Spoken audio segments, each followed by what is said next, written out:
राजाधिराज सद्गुरुनाथ महाराज की जय। श्री गुरुदेव दत्त। गुरु ब्रह्मा गुरु विष्णु गुरुदेवो महेश्वरा गुरु साक्षात् परब्रह्म तस्मै श्री गुरुवे नमः। ಸದಾನಂದ ಸದ್ಗುರು ಭಾವರಾಜ ಯೋಗಿ ರಾಮನೆಂದವತರಿಸಿದೆ ಭಕ್ತರ ಉದ್ಧಾರಕ್ಕಾಗಿ ತ್ರೈಲೋಕ್ಯದೊಡೆಯನೇ ಸದ್ಭಕ್ತರು ನಿಮ್ಮ ಕೀರ್ತಿಯ ಕೂಗಿ ನಮಸ್ಕಾರ ಗುರುರಾಯ ಶ್ರೀ ರಾಮಚಂದ್ರ ಯೋಗಿ ನಮಸ್ಕಾರ ಗುರುರಾಯ ಶ್ರೀರಂಗ ಯೋಗಿ ಜೈ ಜೈ ರಘುವೀರ ಸಮರ್ಥ ಪುಂಡರೀಕ ಪಾರ್ವತಿ ಪತೇಶ್ವರದ ಮಹಾದೇವ ರಾಜಾಧಿರಾಜ ಸದ್ಗುರುನಾಥ महाराज की जय। श्री गुरुदेव जापा को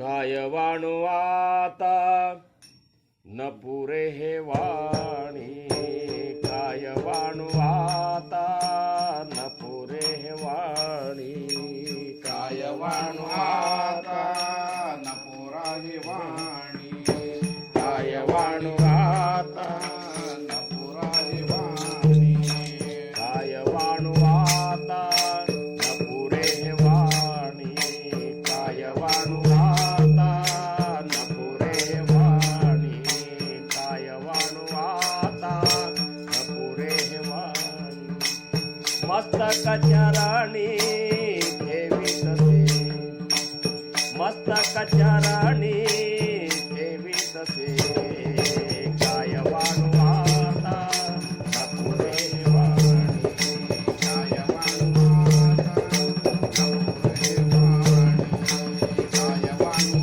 आता न पुरा हे वाणी देव सांडिले आपुले परिसे थोरे व सांडिले आपुले परिसे नेणे शिव कैसे लोखंडासी नेणे शिव कैसे लोखंडासी कायवाणु आता पुरे वाणी कायवाणु आता पुरे वाणी कायवाणु आता न पुरा हे वाणी जगांच्या कल्याण संतांच्या विभूती जगांच्या कल्याण संतांच्या विभूती देह कष्टविते परोपकारे देह कष्टविते परोपकारे कायवाणु आता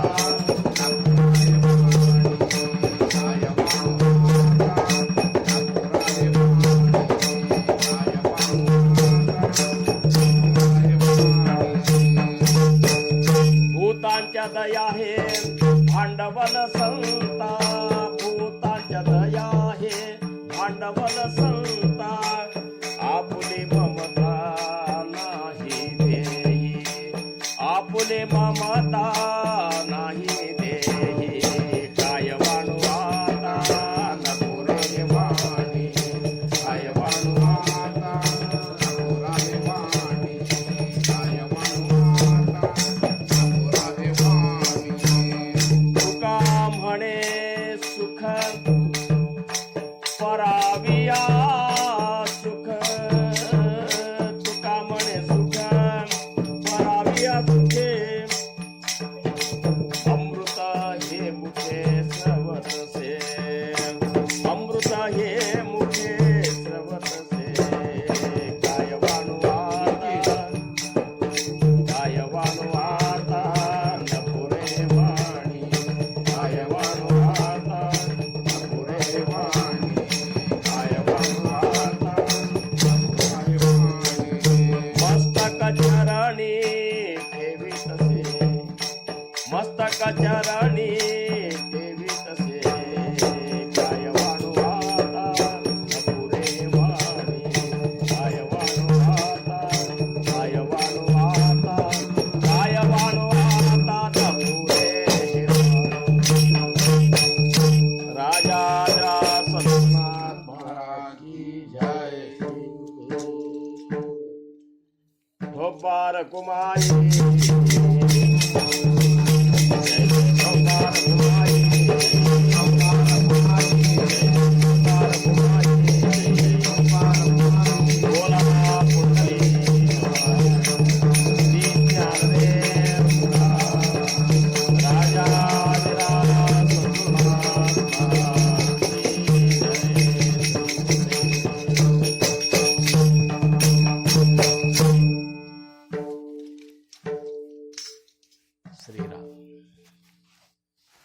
ಪ್ರಥಮವಾಗಿ ನಮ್ಮೆಲ್ಲರ ಆರಾಧ್ಯ ದೈವ ಶ್ರೀ ಸದ್ಗುರು ಸಮರ್ಥ ರಂಗರಾವ್ ಮಹಾರಾಜರ ಚರಣಾರವಿಂದಗಳಿಗೆ ನನ್ನ ದೀರ್ಘದಂಡ ಪ್ರಣಾಮಗಳನ್ನು ಸಲ್ಲಿಸಿ,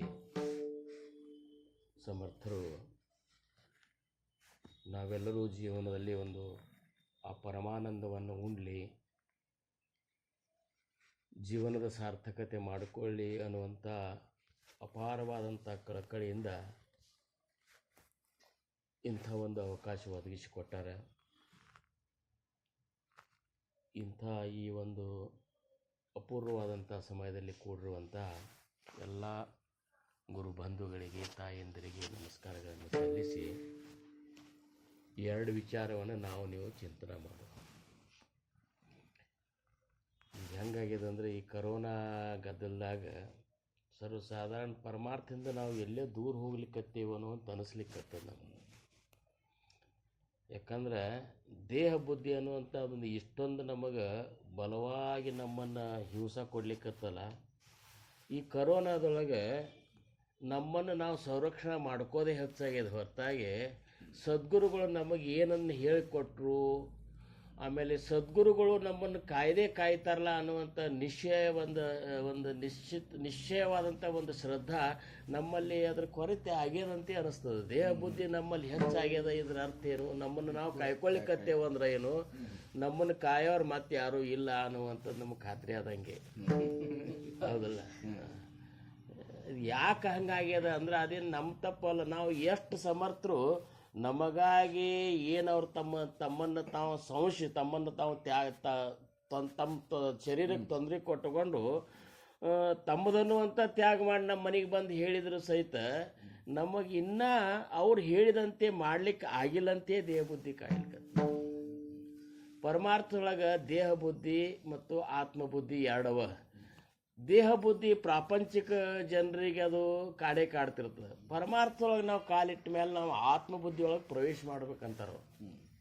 ನಮಗೆ ಪ್ರವೇಶ ಮಾಡ್ಲಿಕ್ಕೆ ಆಗಿಲ್ಲ. ಅದರ ಸಂಬಂಧ ನಮಗೇನಾಗ್ಯದ, ಈ ನಮ್ಮನ್ನು ನಾವು ಸಂರಕ್ಷಣೆ ಮಾಡ್ಕೊಳಿಕತ್ತೇವೆ, ನಮ್ಮ ಪ್ರಪಂಚ ಚಿಂತೆ ನಾವು ಮಾಡ್ಲಿಕ್ಕತ್ತೇವೆ.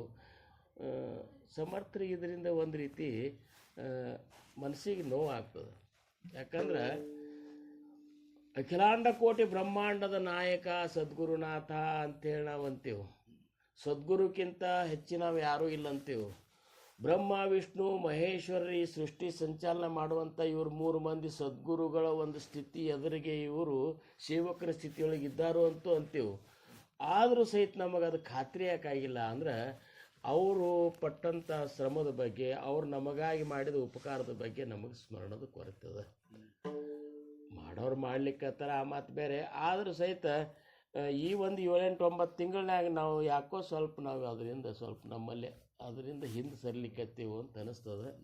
ಅಂಥೇಳಿ ಮಹಾರಾಜರ ಮಾತು ಹಿಂಗೆ ನಿಮ್ಮ ಎಲ್ಲರೂ ಹೊರ ಮನಸ್ಸಿನಾಗ ಹೋಗಕ್ಕೆ ಮಾಡೋಣ, ಹೆಂಗಾರೆ ಮಾಡೋಣ, ಒಟ್ಟು ಸಣ್ಣ ಪ್ರಮಾಣದಾಗ ಮಾಡೋಣ, ಅದು ಇಲ್ಲಂಗೆ ಬೇಡ, ಇದು ಬೇಡ, ಒಟ್ಟು ಕಾಯ್ಕೊಂಡಂಗೂ ಮಾಡೋಣ ಅಂಥೇಳಿ ಇವತ್ತು ಮಾಡ್ಲಿಕ್ಕತ್ತೀವಿ. ಇವತ್ತು ನೋಡ್ರಿ, ಪೀಠಿಕಾದೊಳಗೆ ಒಂದು ಅಭಂಗ ಅಂದೆ ತುಕಾರಾಮ್ ಮಹಾರಾಜರು.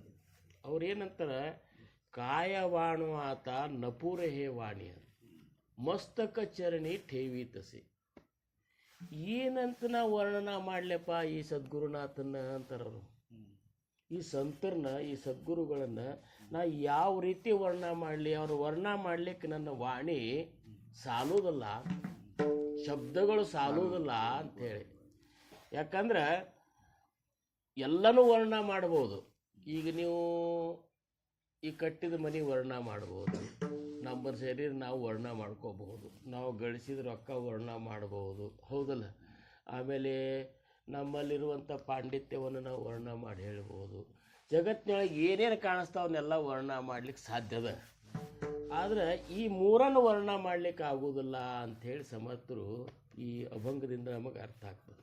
ಯಾರನ್ನ? ಸದ್ಗುರುಗಳನ್ನ, ಸಂತರನ್ನ ಮತ್ತು ವಿಮಲ ಬ್ರಹ್ಮನ ಸ್ಥಿತಿಯನ್ನು. ಈ ಮೂರು ಒಂದೇ ಅವ, ಹೆಸರು ಬೇರೆ ಬೇರೆ ಅವ. ಸದ್ಗುರುಗಳ ಸ್ಥಿತಿನೂ ಒಂದೇ, ಸಂತರ ಸ್ಥಿತಿನೂ ಅದೇ ಅದ, ವಿಮಲ ಬ್ರಹ್ಮನ ಸ್ಥಿತಿನೂ ಅದೇ ಅದ. ಅದಕ್ಕೆ ಇವನು ಮೂರೂ ವರ್ಣನ ಮಾಡ್ಲಿಕ್ಕೆ ಆಗೋದು. ಯಾಕಂದ್ರೆ ಅವ್ರು ಎಂಥ ಒಂದು ಉಪಕಾರ ಮಾಡಿಬಿಟ್ರಂದ್ರೆ, ಥೋರಿವ ಸಾಂಡಿಲಿ ಆಪುಲಿ ಪರಿಷೆ ಅಂತ.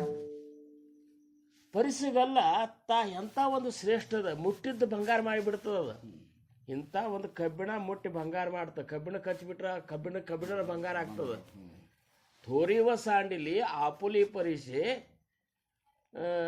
ನೇಣೆ ಶಿವು ಕೈಸೆ ಲೋಖಂಡಾಸಿ ಈ ಅಗದಿ ಕನಿಷ್ಠ ಲೋಹವನ್ನು ಯಾಕೆ ಮುಟ್ಟಬೇಕು ಇಂಥ ದೊಡ್ಡ ಶ್ರೇಷ್ಠ ಗುಣ ನನ್ನಂತಲ್ಲದಂತ ವಿಚಾರ ಮಾಡಲಿಲ್ಲ ಅದು ಮುಟ್ಟಿ ಬಂಗಾರ ಮಾಡಿಬಿಡ್ತು ಹಂಗೆ ಮಹಾರಾಜರು ನಮ್ಮನ್ನು ಏನೂ ನೋಡಲಿಲ್ಲ ನಮ್ಮನ್ನು ಜಾತಿ ನೋಡಲಿಲ್ಲ ಕುಲ ನೋಡಲಿಲ್ಲ ಏನೂ ನೋಡಲಿಲ್ಲ ನಮ್ಮನ್ನು ಶಾಣ್ಯಾರು ನೋಡಲಿಲ್ಲ ದಡ್ಡದಾರು ನೋಡಲಿಲ್ಲ ಏನೂ ನೋಡಲಿಲ್ಲ ನೋಡ್ಲಾರ್ದ ನಮ್ಮನ್ನು ಮುಟ್ಟಿ ಅನುಗ್ರಹ ಮಾಡಿಬಿಟ್ರಲ್ಲ ಹಂಗೆ ಸದ್ಗುರುಗಳು ಇಂಥ ಒಂದು ಕಾರ್ಯವನ್ನು ನೀವು ಮಾಡಿರಲ್ಲ ನಿಮ್ಮನ್ನು ಹೆಂಗೆ ವರ್ಣನ ಮಾಡಲಿ ಅಂತ ಮಹಾರಾಜರು ನೋಡ್ರಿ ನಮ್ಮನ್ನು ಹಾಗೆ ಮಾಡಿದ್ರಿಲ್ಲ ಈಗ ನೋಡ್ರಿ ಸಮರ್ಥ ರಾಮದಾಸರದೇ ಇವತ್ತು ನಾವು ಲೇಖನ ಕ್ರಿಯಾದ ಬಗ್ಗೆ ಅದ ಶಿಕ್ಷಣ ನಿರೂಪಣೆ ಅಂದ್ರೇನು ಆ ಟೈಮ್ದಾಗ ಪರಿಸ್ಥಿತಿ ಹೆಂಗಿತ್ತಂದ್ರೆ ಬರೀದು ಅವಾಗೇನು ಪ್ರಿಂಟ್ ಇದ್ದಿದ್ದಿಲ್ಲ ಏನೂ ಇದ್ದಿದ್ದಿಲ್ಲ ಅವಾಗ ಕೈಲೇನೆ ಬರಿಬೇಕೆಲ್ಲ ಪ್ರತಿಯೊಂದು ಕೈಲೇ ಬರಿಬೇಕು ಪೆನ್ ಸಹಿತ ಇದ್ದಿದ್ದಿಲ್ಲ ಟಾಕ ತೊಗೋಬೇಕು ಮಸಿ ತಯಾರು ಮಾಡ್ಕೋಬೇಕು ಕಾಗದ ತಯಾರು ಮಾಡ್ಕೋಬೇಕು ಅಂಟು ತಯಾರು ಮಾಡ್ಕೋಬೇಕು ಎಲ್ಲ ತಯಾರಿ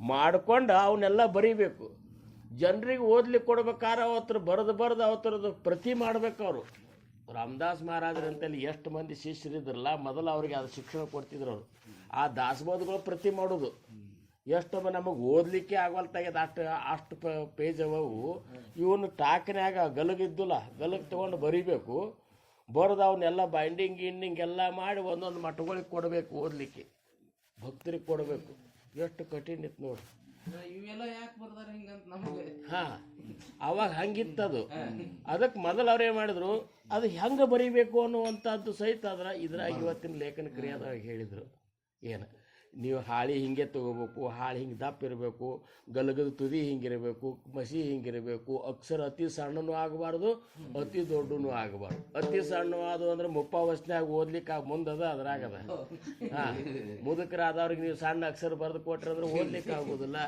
ಮತ್ತು ಅತಿ ದೊಡ್ಡ ಬರೆದ್ರೆ ಅಂದ್ರೆ ಅದ್ರದ್ದು ಇದು ಆಗೋದಿಲ್ಲ ಏನು ಹಿಂಗೆ ಇವನ್ನ ಎಷ್ಟು ಶ್ರಮ ತೊಗೊಂಡಾರ ಹೇಳ್ರಿ ಅವ್ರು ವಿಚಾರ ಮಾಡಿರಿ ನೀವು ಯಾರು ಸಂಬಂಧ ಮಾಡಿದ್ರಿ ಇದನ್ನ ಆರಾಮಿರ್ಬೋದಾಗಿತ್ತು ನಮ್ಮ ಸಮರ್ಥ ರಾಮದಾಸ್ ಮಹಾರಾಜರಂದ್ರೆ ಏನು ಅವ್ರು ಕುಲ್ಕರ್ಣಿಕೆ ಮಾಡ್ತಿದ್ರು ಅವ್ರ ತಂದೆಯವರು ಅದು ಎಲ್ಲ ಚಲೋ ಫ್ಯಾಮಿಲಿ ಏನಂತ ಬಡತನ ಫ್ಯಾಮಿಲಿ ಎಲ್ಲ ಏನೆಲ್ಲ ಅಗದಿ ಶ್ರೇಷ್ಠ ದೊಡ್ಡ ಫ್ಯಾಮಿಲಿನೇ ಖರೆ ಆದರೂ ಸಹಿತ ಜಗತ್ತಿನ ಕಲ್ಯಾಣ ಸಂಬಂಧ ಜನರ ಉದ್ಧಾರಕ್ಕಾಗಿ ಇಷ್ಟು ಮಾಡಿ 12 ವರ್ಷ ತಪಸ್ಸರು ಮಾಡಿ ಇವತ್ತು ನನಗೆ ಅನ್ನಿಸ್ತು ನಿಮಗೂ ನನಗತ್ತೇನೆ ರಾಮದಾಸ್ ಮಹಾರಾಜರ ಬಗ್ಗೆ ಹುಚ್ಚ ಹಿಡ್ದಂಗೆ ಆಗ್ಯದ ಅನ್ಸಿದ್ದು ನನಗಂತರೂ ಸದ್ಗುರು ಸಮರ್ಥ ರಾಮದಾಸ್ ಮಹಾರಾಜರು ಅವ್ರ ವ್ಯಕ್ತಿತ್ವ ಅವ್ರ ಜೀವನ ಅವ್ರು ಮಾಡಿದ ಗ್ರಂಥ ಅವ್ರ ಜ್ಞಾನ ಇವನ್ನೆಲ್ಲ ಕಲ್ಪನೆ ಕತ್ಕೊಳ್ಳಿ ಅನ್ನಿಸ್ತದೆ ಎಂಥ ಮಹಾನ್ ಚೇತನಪ್ಪ ಅದು ಅಂತ ಅನಿಸ್ಬಿಡ್ತದೆ ಎಷ್ಟು ಅವ್ರ ಚರಿತ್ರೆ ಅಂತೂ ಎಷ್ಟು ಸರಿ ಓದಿದ್ರೆ ಬೇಸರ ಆಗೋದಿಲ್ಲ ಒಂದೊಂದು ಬುಕ್ಗಳು ಒಮ್ಮೆ ಓದಿದ್ರೆ ಮತ್ತೊಮ್ಮೆ ಓದ್ಲಿಕ್ಕೆ ಒಲ್ಲೆ ಆಗ್ತಾವೆ ಆದ್ರೆ ನಾನು ಚರಿತ್ರೆ 2 ಬುಕ್ ಅವರನ್ನು ಮರಾಠಿಯವರು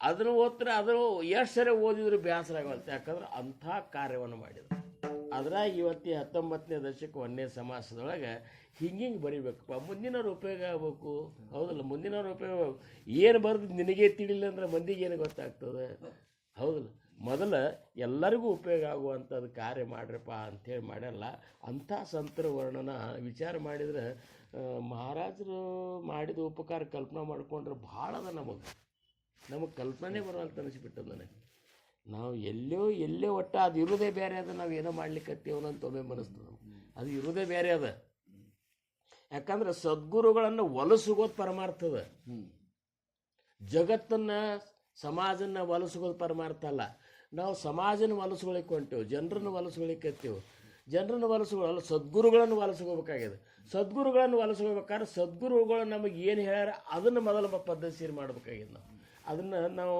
ಸೌಡಿ ಪರಮಾರ್ಥಿ ಆಗಿಬಿಟ್ಟ ಸೌಡಿ ಇದ್ದಾಗ ಮಾಡ್ತೇವೆ ನಾವು ಉಳ್ಕಿದ್ದು ನಮಗೆ ಬೇಕಾಗಿದ್ದೆಲ್ಲ ಪ್ರಪಂಚನೇ ಬೇಕಾಗಿದೆ ಸೌಡಿ ಇದ್ದಾಗ ಮಾಡ್ಲಿಕ್ಕತ್ತೇವೆ ಅದಕ್ಕೆ ಏನಾರೇ ಮಾಡಿ ನಾವು ನಮ್ಮ ಸಮಯವನ್ನು ಇದ್ರಾಗಿ ಹೆಚ್ಚು ಕಳೀಲಿಕ್ಕತ್ತೇವೆ ಅಂತ ತಿಳ್ಕೊರಿ ನೀವು ಅದ್ರಾಗ ಒಂದು ಸ್ವಲ್ಪ ಬೆಳಕು ತೋರ್ಲಿಕ್ಕೆ ಶುರು ಆಗ್ತದೆ ಪ್ರೀತಿ ಉತ್ಪನ್ನ ಆಗ್ತದೆ ಅದ್ರ ಜೊತೆ ನಾಮಸ್ಮರಣೆ ಒಂದು ಇಡಬೇಕಂತಾರ ಈಗ ನಾವು ಹೆಂಗಾಗ್ಯದಂದ್ರೆ ಅದನ್ನು ಬಿಟ್ಟು ಉಳ್ಕಿದ್ದೆಲ್ಲ ಹೆಚ್ಚು ಮಾಡ್ಲಿಕ್ಕತ್ತೀವಿ ಭಜನೆನೂ ಮಾಡ್ಲಿಕ್ಕತ್ತೀವಿ ಅಭಂಗ ಅಂತೀವಿ ರಾಗ ಮಾಡ್ತೀವಿ ಕೀರ್ತನೆ ಹೇಳ್ತೀವಿ ಪ್ರವಚನ ಮಾಡ್ತೀವಿ ಎಲ್ಲ ಮಾಡ್ತೀವಿ ಆದ್ರೆ ಯಾವುದನ್ನು ಮಾಡಬೇಕಾಗ್ಯದಲ್ಲ ಅದನ್ನು ಕಡಿಮೆ ಮಾಡ್ಲಿಕ್ಕತ್ತಿ.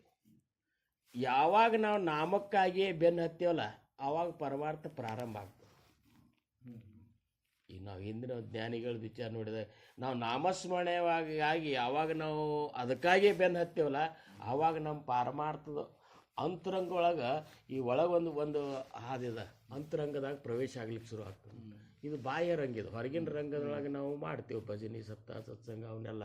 ಆದ್ರೆ ಅಂತರಂಗದೊಳಗೆ ಪಯಣ ಹೋಗ್ಬೇಕಲ್ಲ, ಒಳಗೆ ಅಂತರ್ಮುಖವಾಗಿ ಏನು ಮುಂದೆ ಹೋಗ್ಬೇಕಲ್ಲ ಅದು ನಾಮಸ್ಮರಣೆ ಆಗ್ತದೆ. ಅದಕ್ಕೆ ನಾಮಸ್ಮರಣೆಗಾಗಿ ನಾವು ಸಮಯ ಕೊಡೋಣ ಏನು ಅದು ಅಲ್ಲಿ ನನಗೆ ಹಂಗೆ ಅನಿಸ್ಲಿಕ್ಕತ್ತದ. ಈಗ ನಾಮಸ್ಮರಣೆಯಾಗ ನಾವು ಭಾಳ ಹಿಂದೆ ಬಿದ್ದೇವೆ. ನಾಮಸ್ಮರಣೆಗೆ ಕನಿಷ್ಠ ಅಂದರೂ ಸಹಿತ ಒಬ್ಬ ನಾಮಧಾರಿಕ 1 ತಾಸು 2 ತಾಸರೇ ದಿವ್ಸಕ್ಕೆ ಮಾಡಬೇಕು. ಏನು 1 ತಾಸು 2 ತಾಸರೇ 2 ತಾಸು ಬಿಡು 1 ತಾಸರೇ ಮಾಡಬೇಕಲ್ಲ. 1 ತಾಸರೇ ನಾವು ನಾಮಸ್ಮರಣೆ ಮಾಡಿದೆವು ಅಂದ್ರೆ ಒಳಗೆ ನಮ್ಮಲ್ಲಿ ನಮ್ಮ ಅಂತರಂಗ ವಿಶಾಲ ಆಕೋತ ಹೋಗ್ತದೆ, ಭಾವ ವಿಶಾಲ ಆಗ್ತದೆ, ಮನಸ್ಸು ವಿಶಾಲ ಆಗ್ತದೆ, ಎಲ್ಲನೂ ಒಂದು ವಿಶಾಲದ ಕಡೆ ಹೋಗ್ತದೆ. ಅದಕ್ಕೆ ಅವ್ರದ್ರ ಮನಹೇ ವಿವೇಕೆ ವಿಶಾಲ ಮಾಡ್ಕೋಬೇಕು. ನಾವು ಸಂಕುಚಿತರಾಗಿವು, ನಮ್ಮದೇ ಆದಂಥ ಒಂದು ಗುಂಪ, ನಮ್ಮದೇ ಆದಂಥ ಒಂದು ಹಿಂಗೆ ಏನೇನೋ ಮಾಡ್ಕೊಂಡು ಕೂತೀವಲ್ಲ, ಇದರಿಂದ ಎಲ್ಲನೂ ನಂಬುದು ಅನ್ನುವಂಥದ್ದು ಅಪ್ಪುಕೊಳ್ಳುವಂಥ ಭಾವ ಬರಬೇಕಾದ್ರೆ ನಾಮಸ್ಮರಣೆ ಮಾಡಬೇಕು. ಎಲ್ಲನೂ ನಮ್ಮದನ್ನ ಬೇಕಲ್ಲಿ. ಇದು ಅದು ಬೇರೆ, ಇದು ನಮ್ಮದು ಬೇರೆ, ಹಿಂಗೆ ಆಗಬಾರ್ದು. ಎಲ್ಲನೂ ಒಂದೇ ಅನ್ನುವಂಗೆ ಆಗ್ಬೇಕಾಗಿತ್ತಂದ್ರೆ ನಾವು ನಾಮಸ್ಮರಣೆ ಮಾಡಬೇಕು. ಅಂಥ ಒಂದು ಜಗಾಂಚ ಕಲ್ಯಾಣ ಸಂತಾಂಚ ವಿಭೂತಿ ಅಂತ ಸಮರ್ಥರು ನೋಡಪ್ಪ. ಜಗತ್ತಿನ ಕಲ್ಯಾಣಕ್ಕಾಗಿ ಅವ್ರದ್ದು ಅದಕ್ಕಾಗಿ ಹುಟ್ಟಿ ಬಂದರು ಅವರು. ಹಾಂ, ಅವತಾರ ತುಮ ಧರಾಯ ಕಾರಣ ಉದ್ಧಾರಾಯ ಜನ ಮಹಾದೋಷಗಳಾದಂಥ ನಮ್ಮನ್ನು ಉದ್ಧಾರ ಮಾಡಲಿಕ್ಕೆ ಮಹಾರಾಜರು ಹುಟ್ಟಿ ಬಂದರು, ನಮ್ಮನ್ನೆಲ್ಲ ಕಲಿಸ್ಯಾರ. ನೀವುಗಳು ಇಷ್ಟೇ ಮಾಡೋಣ, ಈಗ ಸ್ವಲ್ಪ ನಾಮಸ್ಮರಣೆಗೆ ಒತ್ತು ಕೊಡೋಣ ಅಂತ ಅನ್ನಿಸ್ತದೆ. ಹಿಂದೆ ಬಿದ್ದೇವೆ ನಾವು, ಹಿಂದೆ ಬಿದ್ದೇವೆ. ಇದಂತೂ ನನಗಂತೂ ಖಾತ್ರಿ ಆಗ್ಲಿಕ್ಕಂತದೆ. ಹಿಂದೆ ಬಿದ್ದೇವೆ ನಾವು. ಆದ್ರೆ ಮಹಾರಾಜರ ಹೊಲಸುಗಳಿಗೆ ನಾಮಸ್ಮರಣೆ ನಾವು ಮಾಡಬೇಕಾಗಿದೆ. ನೀವುಗಳೆಲ್ಲ ನಾಮಸ್ಮರಣೆ ಮಾಡೋಣ. ನಾಮಸ್ಮರಣೆ ಮಾಡಿ ಅದ್ರ ಒಳಗಿನ ಹಾದಿ ನೋಡೋಣ ಏನಿದೆ ಅನ್ನೋದು. ಬರೀ ಹೊರಗಿನ ಹಾದಿ ಒಳಗೆ ಏನದ, ಇಲ್ಲಿ ವಿಕಲ್ಪಗಳೇ ಹೆಚ್ಚವ. ಶ್ರೇಷ್ಠ ಕನಿಷ್ಠ ಇವೇ ಭಾವಗಳು ಬರ್ತಾವೆ. ಒಳಗಿನ ಹಾದಿಯಾಗಿ ಪ್ರವೇಶ ಮಾಡಿದೆವು ಅಂದರೆ ಈ ಪರಮಾರ್ಥದ ನಿಜವಾದ ಒಂದು ಆನಂದ ನಮಗೆ ಅಲ್ಲಿ ಕಾಣಿಸ್ತದಂತ ನನಗನ್ನಿಸ್ತದೆ. ಆ ರೀತಿ ನೀವೆಲ್ಲ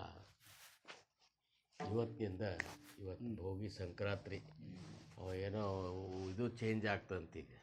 ಸೂರ್ಯ ಊರ್ಧ್ವಮುಖವಾಗಿ ಹರಿತಾ. ಈಗ ಊರ್ಧ್ವಮುಖವಾಗಿ ಆ ರೇಷಾ ಬದಲು ಮಾಡ್ತಾನಂತ. ಹಂಗೆ ನಾವು ಊರ್ಧ್ವಮುಖವಾಗಿ ನಾಮಸ್ಮರಣೆ ಒಳಗೆ ಒಂದು ವರಿಡು ಅಂತ ಹೇಳ್ಕೊತ ರಾಜಾದಿರಾಜ ಸದ್ಗುರುನಾಥ ಮಹಾರಾಜ